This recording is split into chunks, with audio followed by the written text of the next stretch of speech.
Então tá.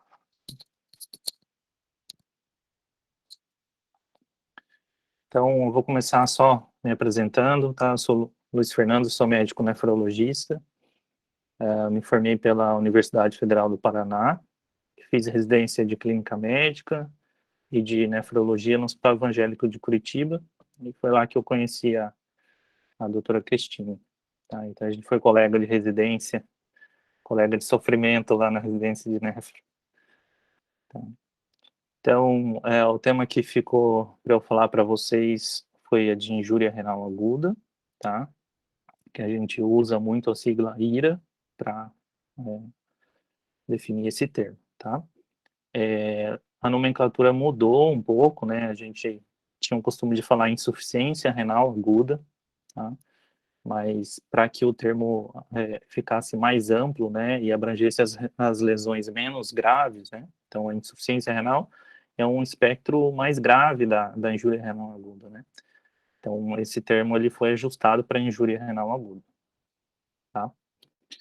Então, nessa nossa aula a gente vai ter alguns objetivos, então, que é definir o que é a injúria renal aguda, classificar ela e entender o porquê que a gente classifica, avaliar a causa da insuficiência renal aguda, saber alguma coisa de manejo básico, né, como um clínico, um generalista pode manejar inicialmente a injúria renal aguda, e saber avaliar alguma coisa do prognóstico, até para a gente poder passar para os nossos doentes, né, o que esperar após um episódio de injúria renal aguda, tá?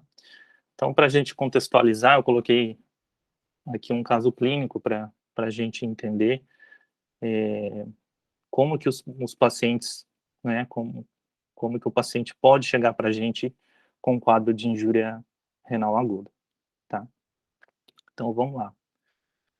Um paciente masculino de 58 anos, casado, branco, católico, professor de ensino fundamental, natural e procedente de Moarama, Paraná, que é a cidade que eu moro atualmente, moro e trabalho. Tá? Chegou num pronto-socorro com falta de ar, uma queixa de dispneia, então, há um dia, com dificuldade para falar, com dificuldade para realizar atividades cotidianas, né, como andar pela casa, fazer pequenos esforços, vestir-se, tomar banho, tá? Relato de tosse seca, coriza, febre de até 39 graus, um relato de anosmia, de hiporexia com baixo ingesto, né, e episódios de diarreia aquosa, e esse quadro todo iniciou há 5 dias. Tá? A esposa tem um diagnóstico de Covid há uma semana, ele convive com a esposa, e ele se automedicou com ivermectina, azitromicina, zinco e vitamina D nos últimos 3 dias. Antecedentes: o paciente é hipertenso, não controlado, uso irregular de medicações, sem outras comorbidades, ex-tabagista, parou há 10 anos, uma carga tabágica de 30 anos mais, sem etilismo. Medicação de uso contínuo hidroclorotiazido, de 25 miligramas, tá, que é um diurético, e o losartan, de 100 miligramas por dia, que é um bloqueador do receptor da angiotensina 2. O uso eventual de cetoprofeno por outros motivos, né, principalmente dor lombar, que é um anti-inflamatório não esteroidal, tá? Sem alergias, e na revisão de sistemas ele relatou volume urinário reduzido a um dia, com a coloração escura e um odor forte. Ao exame: paciente consciente, confuso, desorientado, corado, dispneico, com a fala entrecortada, uma pressão arterial de 90 por 60, deitado, uma frequência cardíaca de 105, frequência respiratória de 32, uma temperatura de 38,1. Só um minuto que entrou uma ligação aqui. Pronto, vou continuar aqui. Então, a pressão de 90 por 60, a frequência cardíaca de 105, a respiratória de 32, uma temperatura de 38,1, um tempo de enchimento capilar aumentado, uma saturação periférica de oxigênio reduzida, 82% em ar ambiente. O paciente se apresentava com olhos encovados, mucosas secas, jugulares não visíveis, Os vasos sublinguais também não visíveis, murmúrio vesicular simétrico, com crepitantes em base e terço médio à esquerda. Ausculta cardíaca normal, né, em 2 tempos, sem sopros, abdômen plano, flácido, indolor, sem visceromegalia e sem edema de membro inferior. E com esses exames na admissão, tá? Não sei se vocês conseguem entender ali tudo de exame, ou pelo menos o básico, tá? Mas uma hemoglobina normal, leucócito com leve aumento, normais, uma proteína C reativa, que é um marcador de inflamação aumentado, LDH aumentado, que é um marcador de lesão celular, a dedímero, que é um marcador de coagulação, né, aumentado, a coagulação normal, então TAP e o TTPA adequado, sem lesão hepática, CPK, que é uma enzima muscular, né, normal, uma creatinina de 1,92, uma ureia de 102, então ambos aumentados, tá?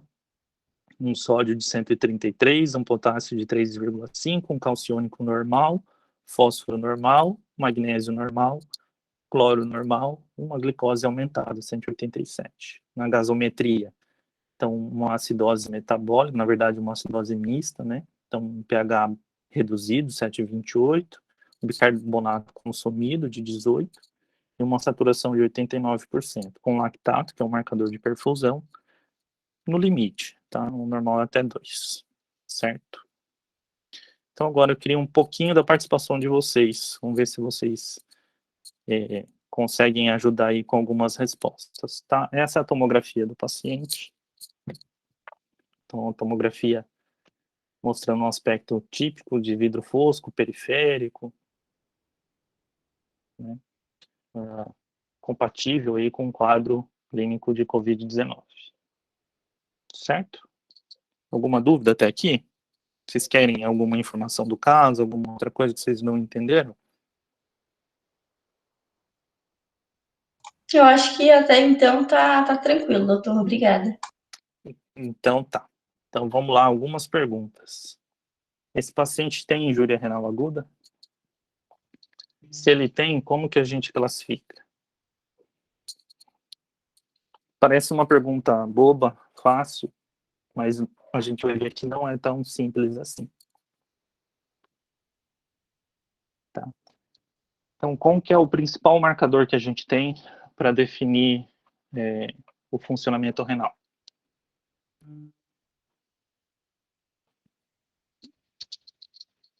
Vocês já viram isso?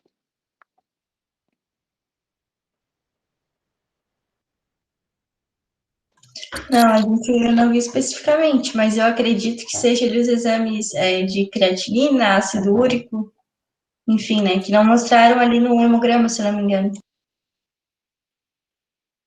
Uhum. Então, tá ali nos exames. O principal exame que a gente usa para avaliar funcionamento renal é a creatinina, tá? Então, a creatinina é uma proteína que a gente sintetiza no fígado, ela é filtrada nos rins e a maior parte dela é excretada durante a filtração. Existe alguma quantidade de creatinina que ela é secretada, então que ela não é filtrada pelos rins, que ela passa direto do sangue para a urina. Mas essa é uma fração muito pequena. Então, ela é um bom marcador para a gente avaliar a filtração renal, né? Então, como ela é excretada na urina, nas condições em que a filtração do rim reduz, essa proteína aumenta no sangue, né? Ela se acumula e aí a gente vê um valor elevado. Então, uma creatinina de 1,2 é uma creatinina 1,92, né? É uma creatinina alterada, tá? Então, o principal exame que a gente utiliza para avaliar funcionamento renal é a creatinina. Os outros exames, ureia, sódio, potássio, né, que são os eletrólitos, a ureia também é um produto nitrogenado, a gente usa como auxiliares no nosso raciocínio, tá? Mas o que define a insuficiência renal é a presença da creatinina aumentada, tá?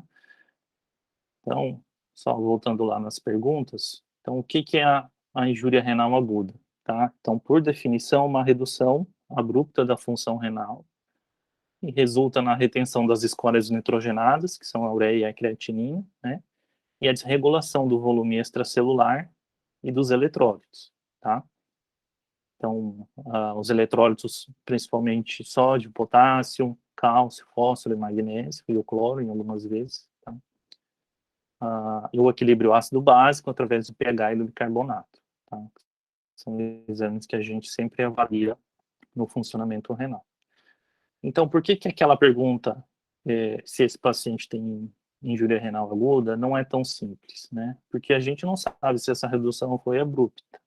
E aí a gente tem que procurar algumas formas de tentar definir isso, tá?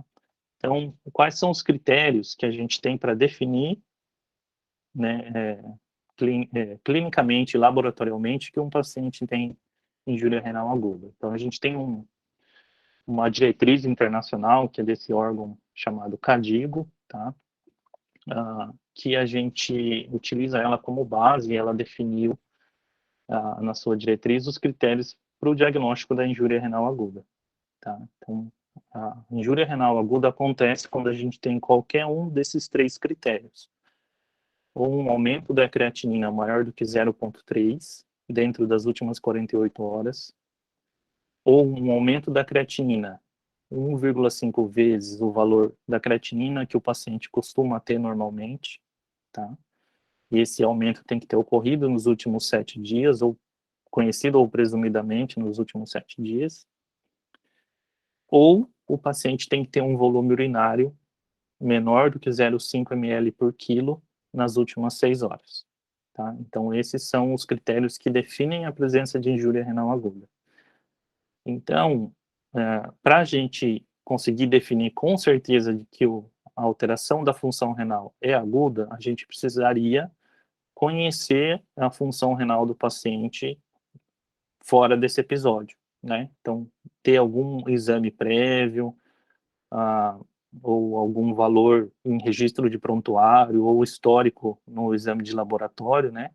Que nos ajude a definir qual que é o normal para esse paciente, qual que era o habitual para ele, né? E se o aumento se encaixa em algum desses critérios. E o outro critério de volume urinário, a gente precisa fazer essa avaliação de forma objetiva, então, medindo a diurese durante pelo menos 6 horas para avaliar, né? Então, a gente precisaria também de um tempo para conseguir definir esse critério. A gente não consegue definir o critério de diurese nesse momento ainda. E a gente classifica a injúria renal aguda, né, de acordo com os critérios da mesma diretriz, que é esse CADIGO, tá? Então, a gente tem outras diretrizes que utilizam critérios semelhantes, que é o AKIN e o RIFLE, tá? Mas, o RIFLE, né? Mas eles não têm os mesmos critérios com relação à diurese, tá? Por exemplo. Então, o RIFLE não usa diurese, ele usa outros critérios, alguns critérios usam a taxa de filtração, né? Então, o que a gente usa mais é esse critério do CADIGO, que são aqueles 3 critérios que eu coloquei anteriormente, tá? E, de acordo com o valor da creatinina, então, o aumento, né? E o débito urinário, a gente classifica ele em CADIGO 1, 2 ou 3, tá? Então, quanto maior o valor da creatinina, maior é a classificação. E quanto pior o débito urinário, maior é a classificação. Então, isso nos dá uma ideia de gravidade da lesão, tá? E por que a gente classifica o CADIGO 1, 2 e 3? Porque essa classificação tem correlação com mortalidade dos pacientes. Então, quanto maior a classificação, maior a mortalidade intra-hospitalar, e depois a gente vai ver que isso também se reflete a longo prazo para o paciente, tá? Então, essa é a importância da gente utilizar a classificação, tá? Para a gente saber o que esperar. Normalmente, um paciente de CADIGO 3, que seria o mais grave, ele vai precisar, em algum momento, de diálise, por exemplo, durante o internamento, ou de um suporte maior do nefrologista. A gente geralmente recomenda que o nefrologista seja acionado quando o paciente está no CADIGO 2, tá? Então, quando ele já atingiu essa classificação 2, o nefrologista já tem que estar acompanhando o paciente, tá? E qual que é a limitação da gente usar esses critérios? Então, assim, a primeira limitação é que ele não vai falar para a gente o que está causando a insuficiência renal. Então, a injúria renal, né? Então, a gente tem a injúria renal como uma consequência de centenas de doenças, né? E cada uma delas tem uma causa e a causa determina o tratamento, tá? Então, a gente só classificar não vai conseguir saber exatamente a gravidade, porque dependendo da causa a gente pode ter prognóstico melhor ou pior, tá? Uma outra limitação é que usar a classificação baseada só no volume urinário, essa classificação, pelos estudos, parece não ter muita relação com a mortalidade, assim, aí perde um pouco da acurácia, né, com relação à mortalidade. Então, fica controverso, né, a gente usar numa classificação um dado que não vai nos ajudar muito lá para frente, tá? E a terceira dificuldade é a que a gente tem aqui. Eu não sei qual é a função renal basal do paciente. Então, eu não sei se esse episódio é um episódio de alteração aguda ou ele tem uma alteração crônica, tá? Então, não consigo ter a certeza e encaixar ele num daqueles critérios diagnósticos, tá? Então, por isso que a pergunta se o paciente tem IRA não é tão simples quanto a gente imagina, tá? Ele tem uma lesão renal, que eu não vou saber determinar se é aguda ou crônica até esse momento. Mas aí a gente tem algumas dicas que a gente vai ver aí para frente de entender se é uma doença aguda ou crônica, né? Então, de pouco tempo de duração, se é um aumento recente ou um aumento de longa data, tá? Acho que basicamente era isso com relação à classificação. Aí a diretriz, ela traz uma forma retrospectiva da gente definir qual é o basal do paciente, tá? Então, a diretriz do CADIGO, ela tem essa tabela aqui que eu vou passar para vocês, que é a creatinina estimada como basal de cada grupo de pacientes. Então, a gente tem a tabela para os homens negros, para as outras cores, né, para as outras para brancos, caucasianos, enfim, todas as outras asiáticos, enfim, todas as outras raças. E a mesma coisa para mulheres, tá? Isso acontece porque normalmente a população negra, e quando fala negro é o negro americano, né?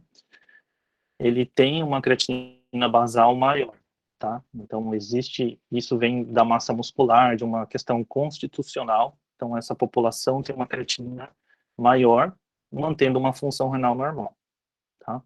Então a gente poderia tentar encaixar ele aqui, ele se encaixaria naquele quadrinho em verde, né, como um basal de 1,1, tá? Aí sim, aí a gente teria, se o basal dele fosse 1,1, a gente teria agora, no momento, uma lesão renal aguda definida por critério. O único problema é que essa forma regressiva aqui de estimar a creatinina, ela não é comprovada, ela também é controversa, tá? Então, os estudos acabaram não conseguindo concluir essa questão aqui como definitiva, tá? Então a gente pode tentar usar isso quando a gente desconhece totalmente ou quando a gente tem poucas informações clínicas, tá?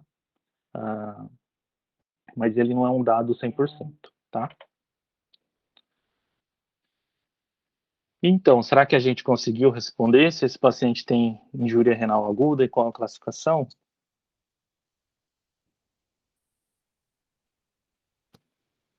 A gente ainda pode continuar em dúvida, né? Mas qual que é a dica aqui? A história do paciente é aguda ou crônica? Tá? Então, se ele chega para você com sintomas agudos e não, a gente tem que levar em conta que isso provavelmente é agudo, tá? Ele tem fator de risco para doença crônica? Até tem. Ele é hipertenso, mal controlado, né? Então, esse é um dos fatores evolutivos aí para doença renal crônica. Mas o quadro dele se apresenta de forma aguda. E aí a gente vai ver na avaliação etiológica que ele apresenta vários sinais de doença renal aguda, tá? Que poderiam estar relacionados à doença renal aguda. Então, até aqui tudo bem? Tô muito avançado? Como que é? Eu queria fazer uma pergunta. É porque eu sempre me confundo Pode fazer. com a de creatinina. Porque, tipo assim, esse que tu fala é o do sangue ou é o de urina? Porque eu sempre confundo qual dos dois, sabe? Eu nunca sei dizer assim, se é o de Tá. urina ou se é o outro, o de sangue, sabe? Tá. A gente utiliza a creatinina sérica, tá? Então, no soro, para essa definição. A creatinina urinária a gente pode utilizar em conjunto com a creatinina sérica, e aí a gente consegue definir o clearance de creatinina durante um tempo. Então, a gente teria que coletar a urina de creatinina nessa urina. Aí existe um cálculo que é feito que vai levar em consideração a creatinina do sangue, a creatinina da urina em um período, o volume de urina nesse período, para determinar o que a gente chama de clearance de creatinina. Aí o clearance é uma medida da filtração renal, tá? Então aí a gente tem uma taxa de filtração renal medida. A creatinina sérica, ela nos dá uma estimativa da função renal, tá?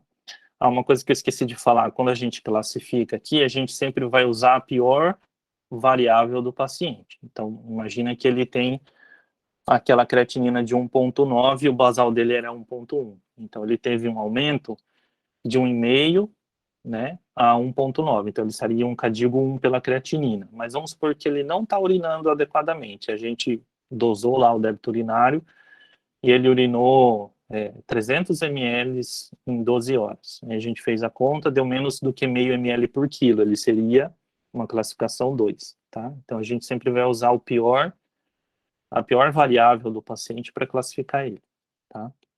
E lembrar que essa classificação a gente relaciona com a gravidade da lesão renal, tá?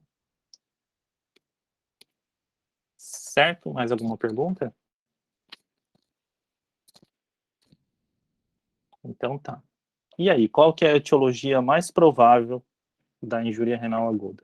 Se a gente definir que essa alteração de função renal dele é aguda. Como que a gente define isso? Alguém tem ideia? Que tipo de ferramenta que a gente vai precisar para definir isso?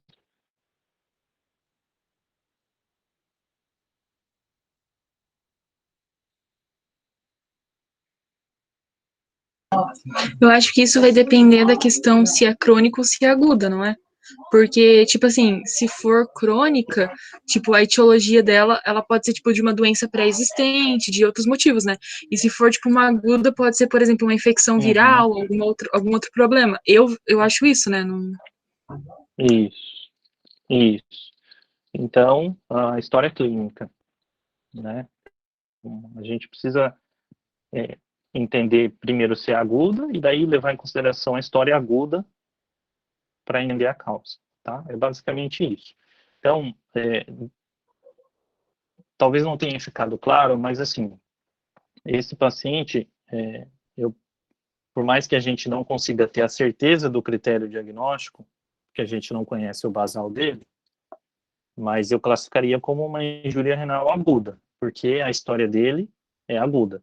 E a gente vai ver que ele tem sinais na história clínica e no exame físico, depois eu vou pontuar isso para vocês, né, de que ele pode ter um dos mecanismos de injúria renal aguda, tá? Então, como que a gente define, né? Então, a gente definiu que ele tem provavelmente IRA, a gente só não bateu o martelo porque a gente não conhece o basal dele, a gente classificou ele como, nesse momento que a gente não tem o débito urinário, um CADIGO 1. E agora a gente tem que saber qual é a causa dessa lesão renal, né? O que está acontecendo que alterou o funcionamento renal. Então, existem 3 mecanismos que são descritos, né, para a gente avaliar a lesão renal aguda. Então, são os mecanismos pré-renal, renal e pós-renal. Vocês já tiveram alguma coisa disso lá na fisiologia ou não? Na semiologia? Eu não lembro de nada disso. Não sei se talvez a outra turma já tenha tido, né? Eu não lembro. desse A mecanismo. quinta fase já teve isso. Vocês ainda não. Tá. Então tá. Então, só para a gente tentar definir, a gente vai definir, então, pensar no glomérulo, né, e no túbulo renal. E aí a gente pensa que a insuficiência renal pode acontecer por problemas que estão antes do glomérulo, né? Então, no aporte sanguíneo que leva o fluxo até o rim, são as causas pré-renais. Ele pode estar dentro do rim, então, um problema glomerular ou tubular. Então, está dentro do parênquima renal. Ou ele pode estar pós-renal, que é depois que a urina foi formada. Então, alguma obstrução ou alguma coisa que atrapalhe o fluxo de urina normal. Tá? Então, o paciente deixa de urinar ou perde o funcionamento porque ele não tem saída, não tem vazão para a urina que está sendo produzida. Então, aí a gente vai pensar sempre nesses três mecanismos: pré-renal, que é o que acontece antes do glomérulo, renal, que é o que está acontecendo dentro do rim, do glomérulo e do túbulo, e pós-renal, que é o que está acontecendo depois. E, na grande maioria das vezes, a gente tem essas informações na história clínica e no exame físico do paciente, tá? A gente tem uma série de outros exames para avaliar o que está acontecendo, né? Mas, principalmente nas causas pré-renais e pós-renais, a gente pode ter alguns achados de história, de exame físico, que já vão dar um mecanismo da lesão renal e com isso a gente já levanta a causa mais provável, tá? Tinha mais alguma coisa aqui para eu falar? Bom, eu vou lembrar ali mais para frente. Ah, então, nesse paciente, né, depois a gente vai ver ali que tem vários pontos da história e do exame físico que vão levantar para a gente a provável causa aí dessa lesão renal, e a gente vai ver que essas alterações, elas são agudas, tá? Na avaliação da lesão renal aguda, eu posso avaliar o sedimento urinário. O que que é isso? É a presença das células, né, e dos cilindros, enfim, de substâncias que estão ali na parte que não é líquida da urina, vamos dizer assim, tá? Então, é o sedimento urinário. Então, a gente sempre vai ver no exame de urina que vem descrito, além dos parâmetros bioquímicos, né? Então, vem descrito lá pH, densidade, né? A cor, enfim. A gente vai ver os parâmetros de sedimento, que é a presença de leucócitos, de hemácias, né? De pigmento, por exemplo, a hemoglobina, tá? E de cilindros, né? Então, a avaliação do parcial de urina vai nos dar a avaliação desse sedimento urinário. Geralmente, quando a gente tem sedimento urinário ativo, que a gente chama, né? Então, a presença de proteína na urina, a presença de hemácia ou de leucócito, né? A gente vai pensar em doença que está dentro do rim, glomerular, tá? O exame de imagem é um exame que é importante na avaliação da injúria renal, para que a gente avalie causas pós-renais, que são as obstruções do trato urinário. Então, num paciente que tem obstrução à saída de urina, nos ureteres, na reta, dentro do rim, às vezes a gente tem situações na pelve renal ali que podem fazer a obstrução à saída da urina. E daí, como a urina não sai, aumenta a pressão para dentro do rim e o rim perde o funcionamento. E a biópsia renal, a gente de doença renal aguda, tá? Então, de injúria renal aguda. Mas ela pode nos ajudar com esse raciocínio diagnóstico. Então, a biópsia é a coleta de um fragmento para análise de anatomopatológica, né, celular e estrutural do glomérulo, do tubo, da vasculatura renal, e para análise de imunofluorescência, que a gente vai analisar a presença de alguns depósitos renais, principalmente de imunoglobulina e complementos. Então, o que é mais importante aqui é que a história clínica e exame físico vai nos dar o provável mecanismo na maioria das vezes, tá? Então, por isso que a anamnese e exame físico são tão importantes. E aqui a gente tem uma tabelinha bem fácil de decorar, que são todas as causas aí sistematizadas de doença renal. Então, a gente vai pensar nessas causas, né? Então, ainda talvez não seja a fase de vocês, mas quanto mais doenças a gente conhecer, quanto mais mecanismo fisiopatológico, quanto mais sobre medicamento e toxinas ali a gente aprender, mais a gente vai entender essa tabela. Mas basicamente, né? Então a gente tem como pré-renal os estados que fazem uma hipovolemia, então perda sanguínea, perda de líquido, né? E as condições em que o fluxo sanguíneo para o rim estão reduzidos. Então, num paciente em choque, num paciente com doença cardíaca, em que o débito cardíaco é reduzido, em doenças que ocorrem com hipovolemia relativa, né? Então, por exemplo, a cirrose, a síndrome hepatorenal, a sepse, né? Então, essas são as doenças que a gente imagina que tem um mecanismo pré-renal. As doenças intrarrenais ou renais, né? Aí a gente tem um número muito maior de causas, tá? E a gente é, vai ter que avaliar, talvez, aí com mais investigação laboratorial, às vezes refinar a história clínica do paciente, para conseguir definir as causas renais, né? Então, das causas renais, o que a gente tem como principal é uma entidade que a gente chama de necrose tubular aguda, tá? Que está muito relacionada com o uso de medicações nefrotóxicas, né?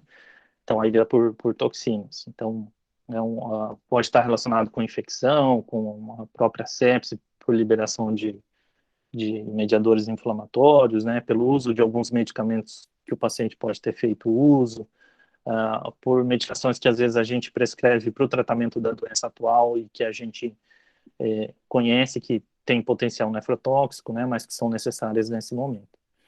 E as causas pós-renais, aí a gente vai pensar mais, né, na hiperplasia prostática, que é uma causa comum, e quando isso acontece, né, geralmente a gente tem um achado físico, um achado ao exame físico, que é um achado de globo vesical, né, de bexigoma. No caso de obstrução ureteral, a gente pode ter dor nos pontos ureterais, né, que é um achado comum também quando a gente tem dilatação dos ureteres, né, por obstrução, tá? Então é uma tabela assim que tem muitas causas, ela é bem complexa, principalmente ali na parte das doenças de mecanismo renal, mas as de mecanismo pré-renal e pós-renal a gente tem mais informação ali na história. Lembrei aqui que eu ia falar sobre a ocorrência das causas, tá? Então, em pacientes fora do hospital, a grande maioria tem lesão renal por mecanismo pré-renal. Isso é 60 a 70% dos pacientes, tá? Em segundo lugar, viriam as lesões renais. Em último lugar, a pós-renal, tá? E para pacientes que já estão internados, a gente tem uma inversão das duas primeiras causas. Então, passa a ter maior frequência as causas renais, principalmente necrose tubular aguda, que é quando o rim ele sofre alguma lesão tóxica ou isquêmica, e as células do túbulo renal elas vão descamar, né, e vão ser secretadas no túbulo e vão entupir os túbulos renais. Aí o rim não consegue produzir o filtrado, a urina, né, e gerando a insuficiência, a injúria renal aguda, tá? Então, no internado, a principal causa é a necrose tubular aguda, que é renal, e nos não internados é a lesão pré-renal, tá? Então, eu ressaltei aqui alguns pontos da história clínica que quando a gente vai avaliar do ponto de vista renal o paciente, isso tem que saltar aos olhos, tá? Então, paciente dispneico, o que a dispneia tem a ver com injúria renal, né? Então, o paciente dispneico, o aumento da frequência da respiração, tá? Ele faz a gente perder mais água, né?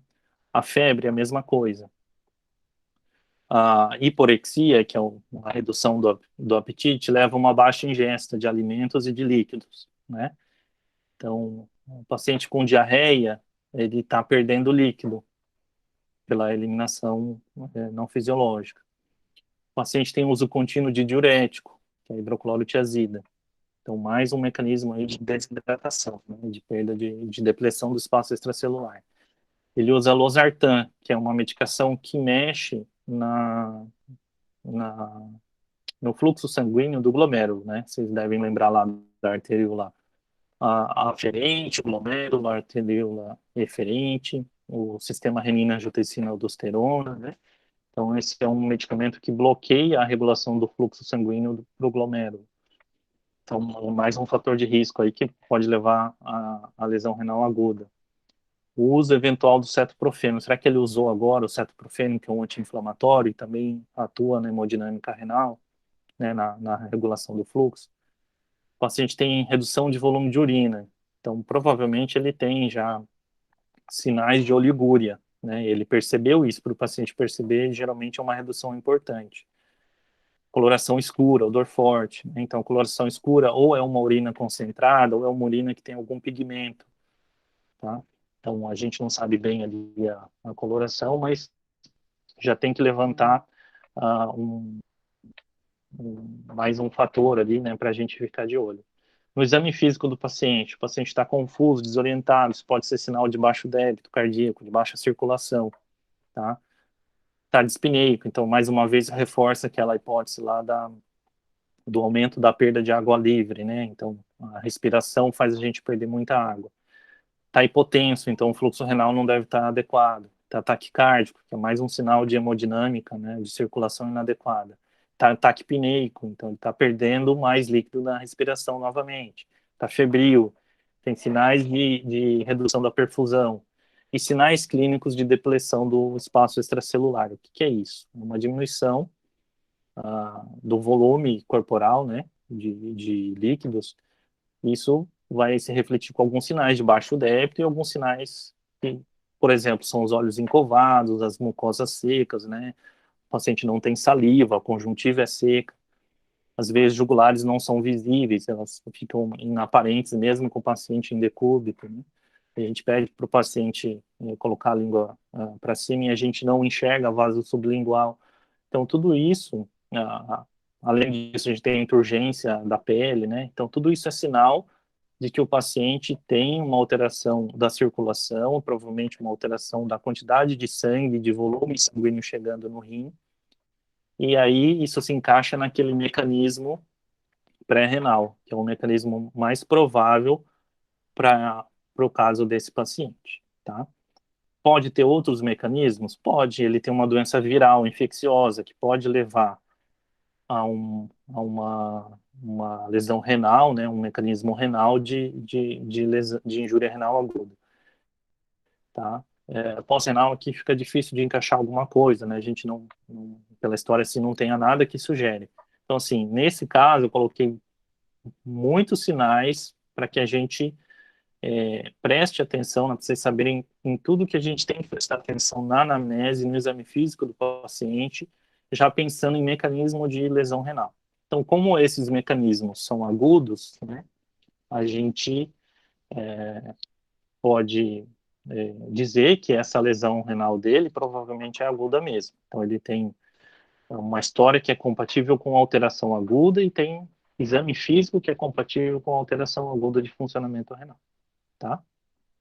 Certo? Até aqui alguma dúvida?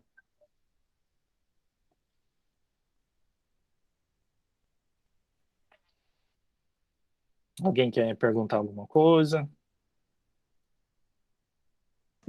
Eu ia só perguntar ali naquela questão de medicamentos. Por exemplo, aqui, o cetoprofeno, ele é um AIM, não é?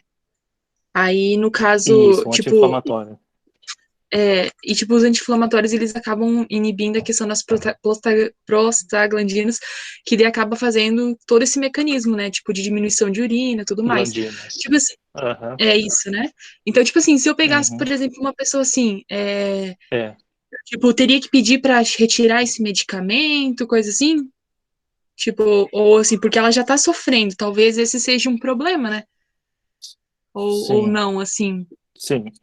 Geralmente a gente vai ver ali no manejo, né, e que esse tipo de medicamento a gente deve suspender se o paciente tem alguma lesão renal aguda. Na lesão crônica já é um pouco diferente, mas a gente costuma orientar a não usar, tá? Então, o mecanismo do anti-inflamatório causar lesão renal, o principal mecanismo é que, como ele inibe as prostaglandinas, ele inibe a vasodilatação da artéria aferente. Então, a dilatação da aferente ela é utilizada como uma compensação quando o nosso fluxo renal está baixo. Então, ela vai dilatar o sangue que está chegando, a artéria que está chegando, para aumentar o aporte de fluxo sanguíneo para o glomérulo. Tá? Então, se a gente bloqueia isso, ele perde esse mecanismo. Tá? Então, esse é o principal fator relacionado à insuficiência, à injúria renal aguda por anti-inflamatório. Mas ele tem outros mecanismos de toxicidade tubular, de nefrite intersticial, né, de outras lesões renais. Mas o principal que a gente pensa é nisso. E existe uma tríade, que é uma tríade de bloqueio do néfron, né? É o paciente que está desidratado, então, ou seja, ele já tem um baixo volume. Aí, para não deixar a arteríola aferente dilatar, ele ainda está em uso de anti-inflamatório, e para o outro mecanismo, que é a contração da eferente, que é mediado via sistema renina-angiotensina, a gente bloqueia esse sistema. Então, ele tem os 3 bloqueios para o rim funcionar bem. Então, esse paciente com certeza vai fazer lesão renal aguda, tá? Então, isso é importante. O paciente que está em uso de bloqueador do sistema renina-angiotensina, a gente evita de associar cetoprofeno, porque eu já bloqueei um mecanismo de compensação renal. Se eu bloquear o outro, qualquer lesão renal, qualquer injúria, né, leva a uma lesão renal aguda, tá? Então, cuidar com essas associações, tá? A gente vai ver isso aí mais para frente no manejo também. Mais alguma pergunta? Esse bloqueio que tu falou é causado pelo hidrocortiazida, não é? Que seria o bloqueio de sódio, que daí seria do... Não, Isso, não? não. Não, o bloqueio do sistema renina-angiotensina é pelo losartan, que é um bloqueador do receptor do angiotensina da angiotensina 2, tá? Então ele bloqueia lá no receptor da angiotensina 2. A hidroclorotiazida é um diurético, e daí eu pego um diurético num paciente que está perdendo líquido, porque está dispineico, está febril, não está se alimentando e não está ingerindo líquidos, né? O diurético ele passa a ser mais um fator que induz o mecanismo pré-renal, a hipovolemia, a desidratação, tá? Então, nesse caso, ele é um complicador porque ele pode ter contribuído para induzir esses sinais que o paciente tem de hipotensão, de má perfusão e de depressão do espaço extracelular, tá? E o losartan seria o responsável pelo bloqueio do mecanismo compensatório, né, na arteríola eferente, e o anti-inflamatório na arteríola aferente, tá? Então tá, e aí, como é que a gente maneja um paciente com injúria renal aguda? É um desafio, né? Então isso, a principal pergunta é assim, a gente tem que definir a causa. Então a causa vai nos dar, muito provavelmente, né, o tratamento para essa injúria renal aguda. Então, primeiro, como que a gente vai manejar esse paciente? Eu preciso de avaliação laboratorial completa. Então, a gente precisa ter em mãos, né, o que a gente chama de escórias nitrogenadas, que é a ureia e creatinina, os eletrólitos, os exames do estado ácido básico, que é a gasometria, né? E a gente tem que monitorar a débito urinário desses pacientes, tá? Então, a gente tem que ter isso, sinais vitais, débito urinário, tudo isso muito bem monitorado para a gente poder conduzir um caso desse, tá? Aí, a primeira medida que a gente vai fazer em qualquer paciente com injúria renal aguda é avaliar o status volêmico para que a gente mantenha a euvolemia, tá? Então, o paciente não pode estar nem com sinais de desidratação e nem com sinais de excesso de líquido no extracelular, paciente com edema, né, com edema pulmonar, edema periférico, derrame cavitário, tipo ascite, derrame pleural, né, que podem indicar um excesso de líquido extracelular. Então, eu tenho que buscar a correção dessas duas situações, tá? Então, se o paciente está hipovolêmico, né, eu preciso expandir ele, e geralmente a gente faz isso com algum tipo de soro, ou com uma solução que a gente chama de coloide, que a gente considera a principal coloide é a albumina, né? Então, primeiro, se o paciente precisa receber volume, ele vai receber isso ou por cristalóide ou por coloide. Cristalóide é soro fisiológico, tá? O Ringer lactato, Ringer acetato, que é o plasma light. Ou por coloide. Coloide é a albumina, que é o principal, e os outros são os amidos, né? Que é o rasteril, tem vários tipos de substância colóide. Qual que é a diferença principal? Cristalóide é água com eletrólito. Coloide tem algum componente proteico. Esse componente proteico ele vai ajudar a manter a pressão oncótica dentro do vaso sanguíneo. Então, o vaso sanguíneo ele se enche e ele tende a permanecer cheio de líquido por mais tempo quando a gente tem algum componente proteico.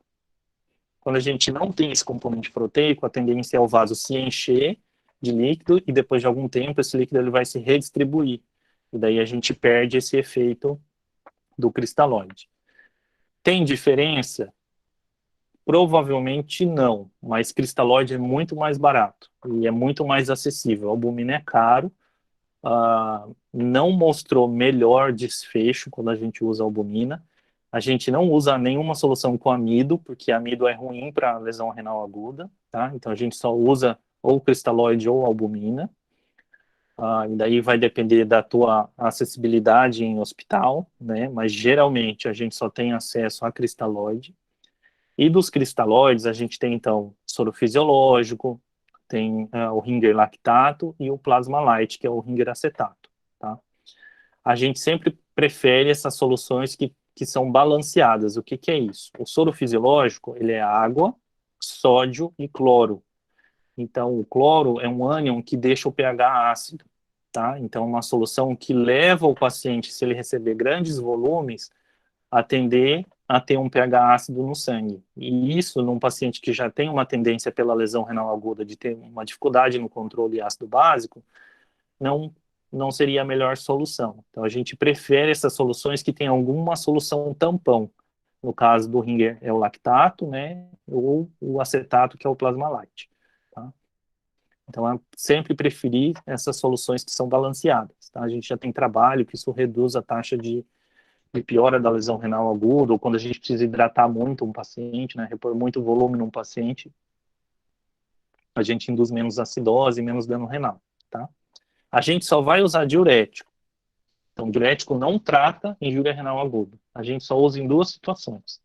Ou quando eu quero tratar um paciente que está edemaciado, tá? Então, um paciente que está com ICC, por exemplo, está com edema, com sinais de sobrecarga volêmica, eu posso usar na insuficiência renal aguda, devo usar na injúria renal aguda, né, para corrigir a volemia desse paciente.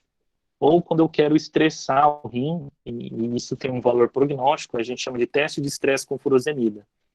Então, existe uma forma de fazer esse teste, que eu testo para ver se o rim responde com estímulo. E se ele responder, é um fator prognóstico positivo. Se ele não responder, é um prognóstico negativo, tá?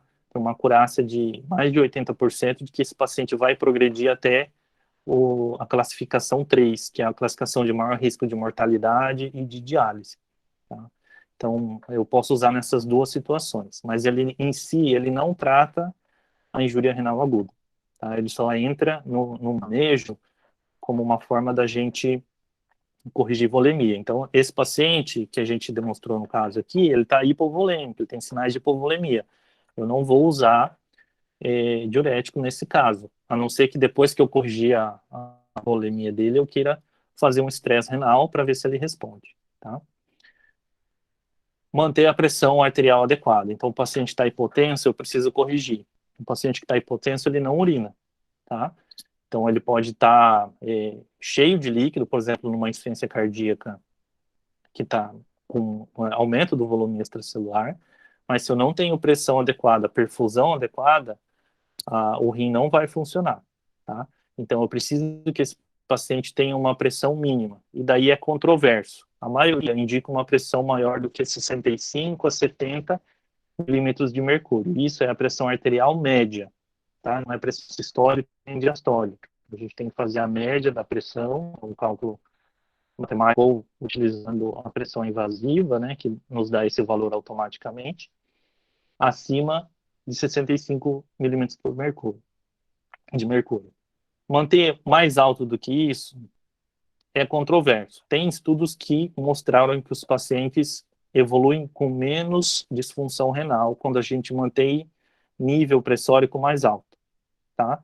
Porém, esses pacientes, eles têm uma tendência a ter mais arritmias, tá? Então, para eu manter a pressão, eu preciso corrigir a volemia do paciente e, em muitos casos, eu preciso entrar com medicamento para subir a pressão arterial, tá? Para elevar artificialmente a pressão e poder manter o funcionamento renal, a pressão de perfusão renal adequada, tá? Quando eu preciso reduzir a pressão, então, às vezes a gente pega alguns pacientes hipertensos com disfunção renal. A gente vai usar os antihipertensivos, que a gente tem acesso, né, orais ou até endovenoso. Eu só colocaria um cuidado em usar os antihipertensivos que bloqueiam o sistema renina-angiotensina. Aí a gente tem que cuidar um pouco, a gente tem algumas situações em que deve usar, em outras que a gente pode preferir usar outros remédios para não bloquear essa resposta renal, tá? Então, essa resposta de compensação aí pela arteriola eferente. Manter nutrição de todos os pacientes de forma adequada. Então, a gente vai ter que orientar lá a nutricionista, né, que vai acompanhar o doente que está internado. Eu até não falei, né, mas um paciente em AQIM, acima do AQIM 1, ou do CADIGO 1, né, da classificação 1, ele deve ser manejado em hospital. O paciente que está na classificação 1, eu até posso manejar ele fora do hospital, mas eu preciso de visita frequente, de avaliação frequente, e isso é muito difícil. Então, a gente costuma manejar injúria renal aguda em ambiente hospitalar, tá? Então, tanto hospitalar quanto fora do hospital, a gente vai precisar tomar todos esses cuidados. Então, para adequar a nutrição, vai manter uma oferta calórica normal, de 20 a 30 quilocalorias por quilo do paciente, e cuidar com a oferta proteica, tá? Se eu aumentar muito a oferta proteica, esse paciente que já tem escórias nitrogenadas, né, são os produtos do metabolismo das proteínas, já estão aumentadas, se eu der um aporte muito grande para esse paciente, ele pode piorar laboratorialmente e acabar tendo complicações por conta disso. Então, eu tenho que restringir a 0,8 a 1 grama quilo dia, se o paciente não está em diálise. Se ele for um paciente que precisa de diálise, a gente tem isso mais liberal. E o paciente tem que ter glicemia controlada, tá? A hiperglicemia está associado com piora do desfecho, né? Injúria renal aguda. Na maioria das doenças que precisam de internamento também. Tá? Então, é um manejo geral do paciente, a gente maneja como um todo. A gente precisa avaliar o que esse paciente está usando, o que ele usou, que está fazendo mal, que eu preciso suspender, o que ele vai usar, o que ele vai ser exposto aí durante o período internado ou o período do tratamento da injúria renal aguda. E eu preciso evitar a exposição de medicamentos que são potencialmente nefrotóxicos, ou de agentes, por exemplo, do contraste que a gente utiliza em cateterismo ou em tomografia com contraste, que é o contraste iodado, eu também devo evitar a exposição desse paciente aos agentes de contraste iodado, tá? Então, eu só vou expor o paciente se for necessário, se eu não tenho outra opção, e eu vou expor esse paciente pelo menor tempo possível. Então, por exemplo, eu preciso controlar a dor de um paciente. Eu tenho a opção de analgésico, anti-inflamatório, opioide, outros medicamentos aí que que vão somar mecanismo analgésico. Eu vou evitar a todo custo usar anti-inflamatório no paciente com injúria renal aguda, tá? Então, eu vou passar a escolher medicamentos que têm menor potencial de risco de causar lesão renal, tá? A escolha de antibiótico, eu vou escolher os antibióticos se eu tiver uma cultura, isso me facilita, né, porque daí a gente sabe quais são sensíveis ou resistentes para o paciente, eu vou escolher aquela opção menos nefrotóxica, tá? Então a gente vai evitar de usar medicamentos que têm sabidamente um potencial nefrotóxico. E se precisar por exemplo, o paciente tem infecção grave com uma bactéria resistente, eu só tenho uma opção que é nefrotóxica para o paciente. Eu vou dispor de tratar da infecção? Não, porque a infecção também pode levar a risco de vida, né? E também pode, a infecção por si só, a função do paciente. Então, eu vou expor ele quando necessário, por menor tempo, mas se for essencial, né, em potencial risco de vida, eu não suspendo. Então, a gente por exemplo, um paciente desse com COVID, que tem uma piora súbita e precisa de uma angiotomografia para precisar uma embolia pulmonar. A gente não deve deixar de fazer o contraste, porque o diagnóstico é um diagnóstico de risco de vida, e eu preciso usar o contraste para dar o diagnóstico. Então, a gente tem que ter bom senso na hora de suspender e de ajustar esses medicações. Evitar associações que a gente sabe que são tóxicas. Então, eu dei o exemplo no nosso caso, o paciente que usa diurético, ele usa bloqueio do sistema renina-angiotensina e ele usou, né, tem história de uso de anti-inflamatório. Então, são três mecanismos de lesão somados, né? Então, se eu tiver que usar eu escolha e tente não associar os mecanismos, tá? Porque aí pode ter problemas. Então, por exemplo, eu vou usar um antibiótico com nefrotóxico num paciente que está usando losartan, ou captopril, nalapril, enfim. Eu tenho que ter mais cuidado, porque eu tenho que saber que eu estou bloqueando um mecanismo de compensação renal e que a exposição dele a uma nova toxina pode gerar uma injúria renal aguda, tá? E alguns medicamentos que são nefroprotetores, tá? Eles podem ter um efeito indesejado na lesão renal aguda, tá? Então, os exemplos mais clássicos, IECA, então é enalapril, captopril, ramipril, o BRA, que é os Artans, né? Que eles são bloqueadores do sistema renina-angiotensina, tá? E os inibidores da sódio-glucose, do transportador tipo 2 da sódio-glucose, tá? Que são drogas novas para o tratamento do diabetes, tratamento de insuficiência cardíaca e tratamento da doença renal crônica. Esses remédios, eles têm mecanismos de nefroproteção a longo prazo. E eles são indicados no paciente que tem doença renal crônica. Mas no paciente com doença renal aguda, né, então com lesão renal aguda, eles podem piorar a evolução. Então a gente deve suspender. Aí tem uma ressalva, tá? Os medicamentos que mexem no sistema renina-angiotensina, em algumas situações eles têm indicação de ser mantidos mesmo em insuficiência renal, tá? Então um exemplo é a síndrome cardiorrenal, onde a gente pode, dependendo do nível na gravidade da injúria renal aguda, manter o tratamento com IECA e BRA, porque eles têm um benefício de vasodilatação, de melhora do funcionamento cardíaco. Então, a gente sempre vai pesar esse risco-benefício. A minha tendência é orientar a suspensão, quando eu vou avaliar esses pacientes. Mas alguns orientam a manutenção dos bloqueadores do sistema renina-angiotensina, tá? E quando eu tenho que expor esse paciente a alguma medicação que tem potencial de causar lesão renal, eu tenho que ajustar conforme a taxa de filtração glomerular. E aí vem um problema grande. A gente não tem como saber qual é o funcionamento renal do paciente naquele momento, porque a creatinina ela está em movimento, né? Então, quando a gente vai estimar a taxa de filtração com a creatinina, a gente precisa da creatinina estável. Se ela está em movimento, eu vou ou superestimar ou subestimar a taxa de filtração, e aí eu vou fazer correção errada. Então, eu posso dar antibiótico demais para um paciente ou antibiótico de menos para um paciente, e daí isso refletir no resultado do tratamento da infecção. Então, a gente tem uma grande dificuldade de definir isso, tá? Como calcular ou como medir, né, a taxa de filtração renal para fazer ajuste das medicações. Então, esse é um outro cuidado que a gente sempre tem que orientar, e daí, assim, é um decoreba. Então, você tem que ter uma tabelinha do que precisa ser ajustado, como você faz o ajuste, pesquisar em bula, pesquisar em fonte confiável, como você faz o ajuste de cada medicação.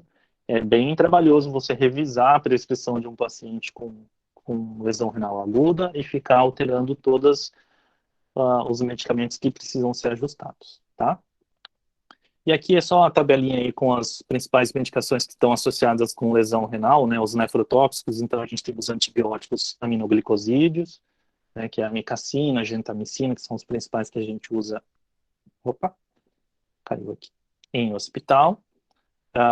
Os anti-inflamatórios não esteroidais, que a gente já comentou. Os bloqueadores do sistema renina-angiotensina, então IECA e IBRA. Anfotericina, que é um antifúngico. Alguns medicamentos que são quimioterápicos, né? Um antirretroviral, que é utilizado bastante em tratamento do HIV, que é o tenofovir. Então, são medicamentos que estão associados à lesão renal aguda, né? E aí a gente deve evitar nesse paciente que já tem algum grau de alteração do funcionamento renal. E a gente também tem uma lista enorme de medicamentos que a gente precisa ajustar para o paciente com lesão renal aguda, desde os analgésicos, que são sintomáticos, que a gente deixa na prescrição. O principal que a gente precisa ajustar são os antibióticos, né, que isso frequentemente a gente precisa fazer, né. Uma coisa que é muito comum em paciente internado é o uso do Clexane, que é uma heparina de baixo peso molecular, que a gente usa para evitar a ocorrência de tromboembolismo, né, nos pacientes internados. Então, a gente tem que cuidar com os pacientes que têm lesão renal aguda, que a maioria deles não pode usar esse tipo de profilaxia com esse medicamento. A gente tem que trocar o tipo de profilaxia. E lembrar do contraste iodado. Então, os pacientes com lesão renal que precisam fazer os exames contrastados, a gente tem que orientar o uso correto aí dos contrastes, então saber se é necessário, se ele precisa, e se precisa, tem que usar, a gente não pode deixar de usar, principalmente se for uma condição de risco potencial de vida, tá? E nas condições que não precisa usar, não deve usar, tá? E a gente não deve expor o paciente nesse momento, ou deixa o exame para um segundo momento, para uma avaliação posterior, tá? E avaliar a necessidade de diálise. Então, esse é um ponto importante. Avaliar a diálise é bastante complicado, tá? Então, a gente tem várias linhas de tratamento, né? Pessoas que gostam de dialisar mais precoce, pessoas que gostam de dialisar muito tardio, pessoas que estão no meio do caminho, né? Mas a indicação clássica da diálise é o paciente que tem essas condições, essas alterações do funcionamento renal, principalmente da volemia, então eles estão, às vezes, acumulando líquido, né, com balanço hídrico muito positivo, ou alterações eletrolíticas ou do equilíbrio ácido básico que levam a risco de vida. E aí sim, a diálise com certeza está indicada, tá? E a gente sempre vai considerar um contexto mais amplo, né? Vai considerar a tendência do paciente a melhora ou a piora, né? A gente não vai olhar um momento só para definir a diálise, a gente precisa olhar um contexto em movimento, né? Então, como a creatinina está em movimento, a função renal está em movimento, em piora e melhora, a gente precisa entender qual a tendência do paciente antes de considerar essa indicação, tá? Aí a gente pode usar alguns testes laboratoriais, por exemplo, o teste de estresse com a furosemida, que eu citei lá atrás, é uma coisa que a gente pode usar para ver se o paciente responde, se ele melhora a diurese, né? Então, tem várias coisas que a gente vai considerar quando vai avaliar a necessidade de diálise, e quem disse diálise ou não é o nefro, tá? A gente é chato, então às vezes as pessoas chamam achando que é para diálise, a gente fala não é para diálise, e às vezes eles acham que não é para diálise e é para diálise, tá? Então, quem tem a capacidade dessa avaliação é um nefrologista, tá? Então tá, no nosso clínico a gente definiu se esse paciente tinha IRA, a gente classificou ele, a gente viu como buscar a etiologia mais provável, a gente viu o que a gente pode orientar e fazer no manejo desse paciente. E agora? Como esse paciente pode evoluir, né? Antes da gente chegar ali no prognóstico, que é o finalzinho da aula, vocês têm alguma pergunta com relação a esse manejo que eu falei?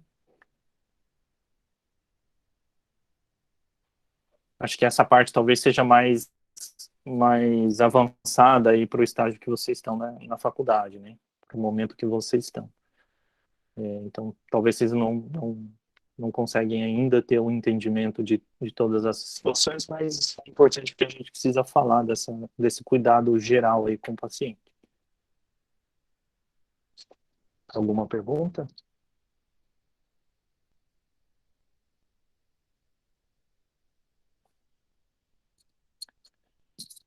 Então tá. Então eu vou seguir ali para avaliação prognóstica.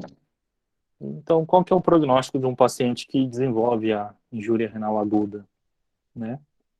Será que é bom? Será que é ruim? Será que o prognóstico dele se limita à avaliação hospitalar? Será que isso persiste, né? Então, a gente tem que ter em mente que a injúria renal aguda é muito frequente, tá? Até 22% dos pacientes internados, no geral, né, desenvolvem a injúria renal aguda. E na UTI, isso se torna muito mais frequente, tá? Até quase 60% dos pacientes de UTI desenvolvem algum grau de injúria renal aguda. Então, todo médico precisa ter um conhecimento básico de como manejar um paciente, como avaliar um paciente com injúria renal aguda, porque, né, isso vai aparecer sempre para quem trabalha em hospital, em pronto-socorro, em ambulatório, não tem jeito. É uma condição muito frequente, tá? E a incidência nos últimos anos vem crescendo, então isso está se tornando ainda mais frequente, tá? A tendência da incidência da injúria renal aguda vem crescendo, a população está mais velha, está tendo mais fatores de risco para desenvolvimento de injúria renal aguda. A gente tem vários pacientes com doença renal crônica, né, que é um fator de risco para desenvolver a injúria renal aguda também. A gente tem muitas opções terapêuticas e entre essas opções a gente tem algumas que são nefrotóxicas, né? Então, a gente, nefrologista, vai ter cada vez mais trabalho, tá? E o prognóstico, infelizmente, né, a gente tem algumas considerações que não são tão bacanas, tá? Então, com relação ao prognóstico renal, a gente sabe que o paciente que teve um episódio de injúria renal aguda, ele tem um risco aumentado de desenvolver doença renal crônica, dessa alteração do funcionamento renal ser persistente por mais de 3 meses e isso trazer impacto no prognóstico do paciente, né? E o que vai impactar nessa expectativa aí de desenvolvimento de doença renal crônica? Primeiro, a duração da injúria renal. Então, em episódios de curta duração, esse risco é menor. Em episódios que têm uma duração mais prolongada, o risco de desenvolver doença renal crônica é maior. O grau de recuperação. Então, a gente tem alguns pacientes, principalmente nesses que têm uma duração menor do episódio de injúria renal aguda, que a recuperação é completa, né? Então, eles ficam sem sequelas renais, sem alteração detectável nos exames renais. E alguns pacientes ficam com alterações persistentes, parciais, né? Então, ele pode ter uma recuperação incompleta aí do episódio de injúria renal aguda.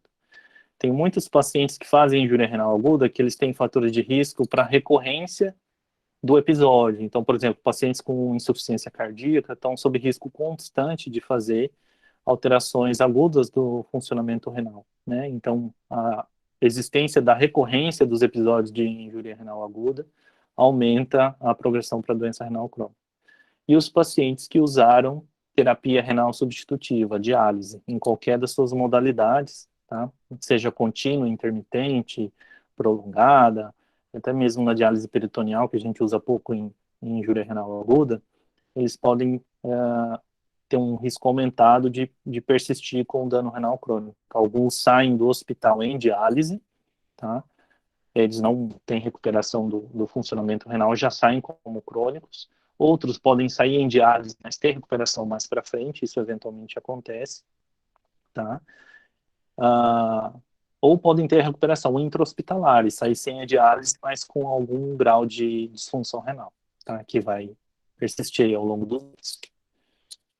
E com relação à mortalidade, é uma condição clínica de gravidade, é um marcador de gravidade. Então, em pacientes de UTI que desenvolvem lesão renal aguda, até 60% dos pacientes falecem no internamento, tá? Então, é um marcador de gravidade importante, tá? Isso a gente tem que ter em mente. Entre os que fazem diálise, isso é maior ainda. E dependendo do nível da gravidade aí da injúria renal aguda, principalmente se usou diálise, né, esse risco de mortalidade é maior. A causa também influencia. Então, se eu tenho uma injúria renal aguda pós-cirúrgica, pós-operatória, ela é mais tranquila de ser resolvida do que uma injúria renal aguda associada a uma pancreatite, por exemplo, que pode chegar a mortalidade acima de 80%. Tá? Então, a causa que levou à insuficiência renal aguda também influencia nesse prognóstico. E o paciente permanece para o resto da vida, após a alta, até mesmo a longo prazo, vários anos após o episódio de injúria renal aguda, com risco maior de morte. Tá? Então, morte dentro do hospital e fora do hospital também. Tá?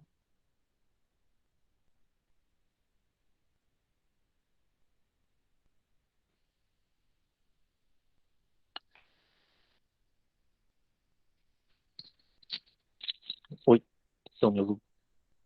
acho que voltou aqui. E esses pacientes também têm um risco maior de eventos cardiovasculares e do desenvolvimento de hipertensão arterial, tá? Então, é um risco a longo prazo aí de infarto, de doença cardíaca, como insuficiência cardíaca, e de hipertensão arterial, tá?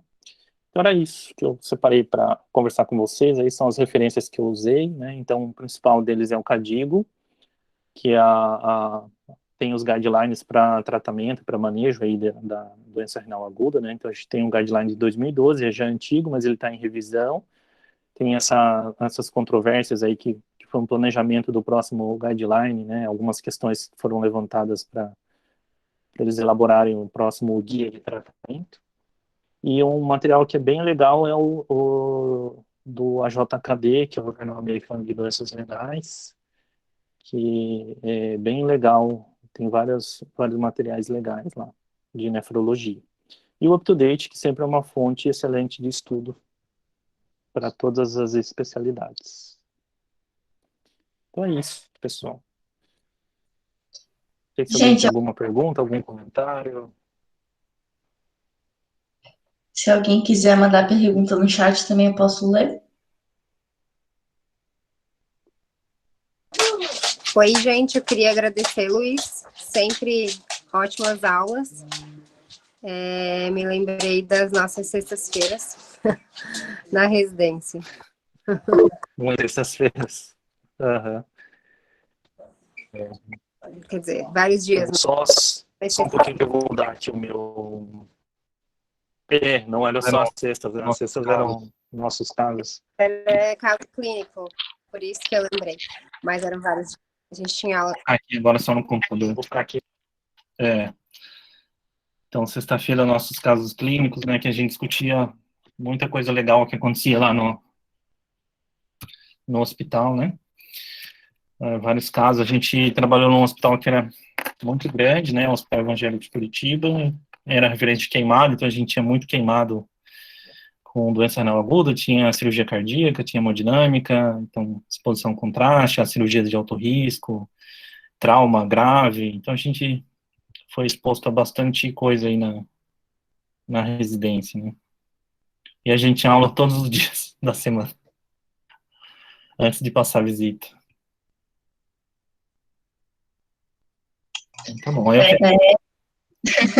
eu que agradeço aí também o convite, foi um prazer aí poder apresentar essa aula. Não sei se vocês conseguiram aproveitar, talvez tenha algumas coisas ali que foi um pouco mais avançado, né, do que a fase que vocês estão aí, mas eu fico à disposição. Foi muito proveitosa, muito obrigada, doutor Luiz. A gente agradece em nome de todos os membros da UNEFRO. Alguns não conseguiram vir, mas eu gravei a aula, vou deixar disponibilizado, e de novo, muito obrigada. Foi uma aula muito enriquecedora. Obrigado. Obrigada, gente. Tchau, tchau. Tchau, tchau.